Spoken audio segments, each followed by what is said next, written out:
Alright, I actually hit the file size limit again. Great. So, I only have 2 gigabytes left, and I have really crappy Wi-Fi. So while I'm sitting here waiting for those videos to upload to YouTube, I'm going to be waiting about 2 hours before I can do another 20 minutes of video. So what I'll do instead, since I'm limited to about 10 minutes of video, I'm going to go ahead and start taking some things apart, and I'm going to cut the commentary. I'll show the important things and what I find, and we'll go from there. So without further ado, welcome back to this part 3 of the Tech Addict's Attic. I'm CJ, your host, and local friendly technology addict. Let's begin. So what we have, at least what I can see anyway, looks to be a quality assurance sticker.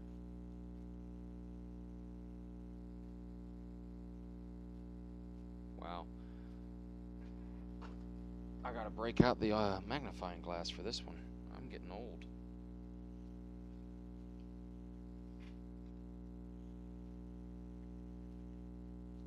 Come on, you little... There we go.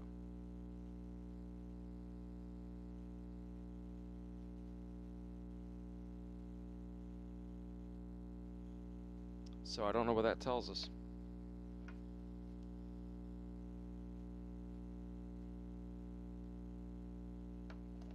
But I'm sure it's full of good information. I'm going to go ahead and start taking these apart. Actually, you know what? Really, I ought to do this first, because this is what I'm in here for. That's the problem. I'm too tempted, way too tempted, to take that apart first. The focus has to be the speaker. I can take it apart again later if I have to, and if I don't find out anything about the insides, then so be it. However, if I don't get that speaker replaced, then all of this is for nothing. So I'm going to go ahead and focus on the speaker. So again, the little bit on the connector there flips up, the cable comes out, and same on this one, same on this one. Now, the thing is, over here we've got a connector that does not flip up. It just pops off like all of the others. And then we've got the antenna connector right here. I'll have to hold that down. And I think this is one of the GSM antennas or LTE antennas. I do not believe that this has anything at all to do with the SMA connector at the top of the phone. Maybe it does. I don't know, but I don't think it does.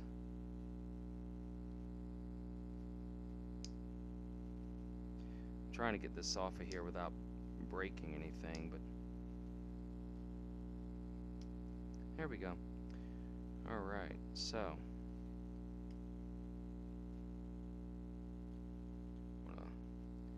see about peeling this back. Easily enough done.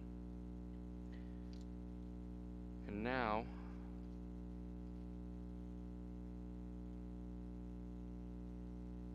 I need to get... It appears that this is an entire assembly here, and it's also waterproofed, so that's something else we've got to look out for. Be very careful when you're taking it apart. Want to make sure that everything is sealed, that kind of thing. And see, that's something else, is this Type-C connector. Yeah, it's got that white goop around it. That is a weatherproofing, I believe, but it's weatherproofing for the inside of the USB-C connector to prevent water from getting to the back side of the connector, because the connector itself fits into this hole here, and you can see that, you know, once that's in place, you're not going to have any room for the water to get by it. It's a hard plastic though, so I could see water potentially getting through there, but if you look very carefully, you can see there's a very tiny darker ridge. That is a soft gasket, so that, be careful not to damage. I'm going to go ahead and try to peel these apart. I'm already 4 minutes into my 10 minutes, so I've already broken my plastic spudger tip. You can't really see it too well because this thing won't focus. But keep in mind, there is a weatherproofing seal that goes all the way around this, So popping this out to replace your speaker, you're probably going to destroy any chance of that seal continuing to work when you're done. So do not expect your phone to remain waterproof. At least I'm not going to expect mine to. And yeah, there's no way. This is not going to stay waterproof when I'm done with it. Which is fine, because I wasn't too thrilled with that idea of getting my phone wet anyway. Of course, it helps to pay attention. Yet another screw. And that makes all the difference. Once that screw's out of the way, it actually peels back pretty easily. So I've probably already damaged my gasket. If you guys are doing this, be sure to take that screw out, and maybe you can save your gasket. I'm still going to try to on mine, but I think it's already pretty much done for. I feel like there's another screw that I'm missing, so I'm going to very carefully try to pop this apart. We're up to 6 minutes and 11 seconds out of 10. The headphone jack just popped out, so really the only thing holding it in is the fact that it fits so well into this here. So once you pull it hard enough, whole thing just pops right out, kind of like the back plate does. You know, you've got to push really hard to get that out of there. So yeah, I'm going to continue trying to peel this away. Looks like I've got it attaches to this side button over here, the SOS button. And I'll go ahead and keep prying on this. Be careful prying this out, because you've got the SOS button here. Okay, I wound up pulling this back a little bit so that I could get some free play, and then this is on here. I'm sure that this goes in between the button and the membrane on the other side, but just be aware, keep your heads up. And I got the piece out. Looks like my membrane, at first glance, the gasket is still intact, and so this gasket fits around on the inside, and there's your speaker. And that's why the speaker's made funny. It's waterproof. Duh. Why don't I think about these things? So here's the other piece. I'm not going to have to worry about that, it looks like. Oh crap, yeah I am. Look at there. You can't really see it, but the speaker wires are broken off now. Once that popped off, yeah, that popped off the speaker. That speaker is dead.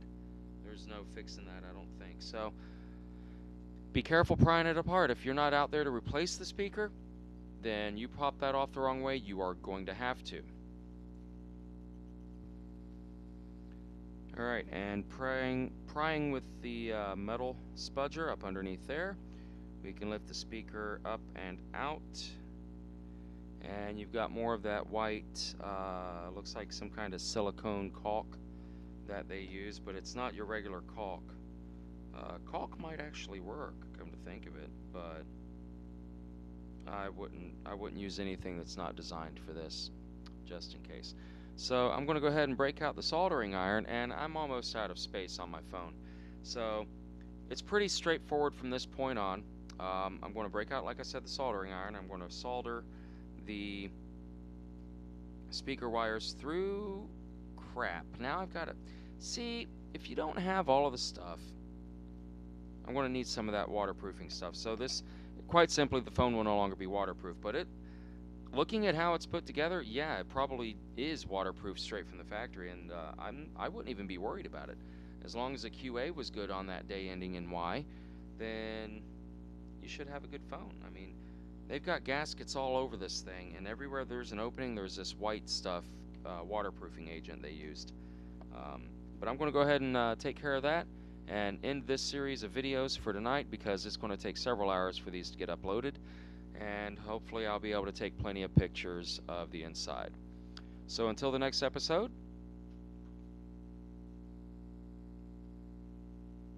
gee, I almost gave a ham radio closing. 73s, guys.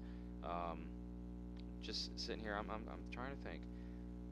I'll see you next time, or you'll see me. One of the two. Maybe you won't see me, will you? I don't know, because my face isn't really in these videos. Yeah, whatever. Stay tuned, and I'll try to keep you guys informed as to what I find.